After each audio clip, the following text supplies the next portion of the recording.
আজকে আমরা শিখবো ফটোশপের ভিতরে যে জিনিসগুলো আছে সেগুলো সম্পর্কে। সো এটি আমি প্রথমে ফটোশপে ঢুকলাম। ফটোশপে ঢোকার পরে আপনাদের এরকম একটা ইন্টারফেস আসবে, যেখানে আপনারা এরকম জিনিসপত্র দেখবেন। যেখানে আমরা প্রথমত আমরা অ্যাডোবে ফটোশপ দেখেন, উপরে একটি লেখা আছে, সেখানে অ্যাডোবে ফটোশপ সেটি হচ্ছে টাইটেল বার। টাইটেল বারে রয়েছে মিনিমাইজ, ম্যাক্সিমাইজ এবং ক্লোজ। আপনারা সবাই এগুলোর সাথে পরিচিত যারা কম্পিউটার চালান। সো এরপরে রয়েছে আমাদের যে টাইটেল বারের নিচে রয়েছে মেনু বার। মেনু বারের মধ্যে বিভিন্ন ধরনের সেটিংস টাইপের কিছু ফাংশন রয়েছে, যেগুলো আমরা সামনে আস্তে আস্তে শিখবো।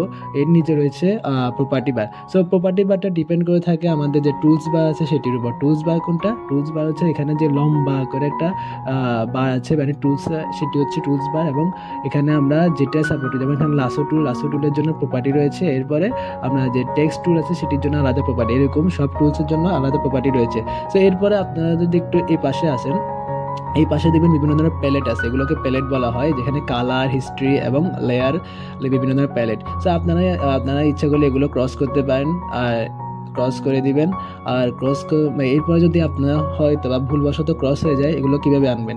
সো আনার জন্য এত নেই, এখানে উইন্ডো একটা যে আমাদের মেনু বার আছে, সেখানে একটা সেটিংস আছে উইন্ডোর মধ্যে ক্লিক করার পরে আমরা দেখবো এখানে হিস্ট্রিটা চলে আসবে, তারপরে গিয়ে কালার এটি চলে আসবে, এবং আমাদের যেটি আছে লেয়ার। এছাড়াও বিভিন্ন ধরনের যেগুলো আছে সবগুলো আপনারা এখানে আনতে পারবেন আপনাদের ইচ্ছা মতো। সো আপনারা এখানে মোটামুটি যে ফটোশপে যে বেসিক কনসেপ্ট বলবো না, যে বেসিক যে বারগুলো আছে বা জিনিসগুলো আছে সেগুলো আমরা শিখেছি।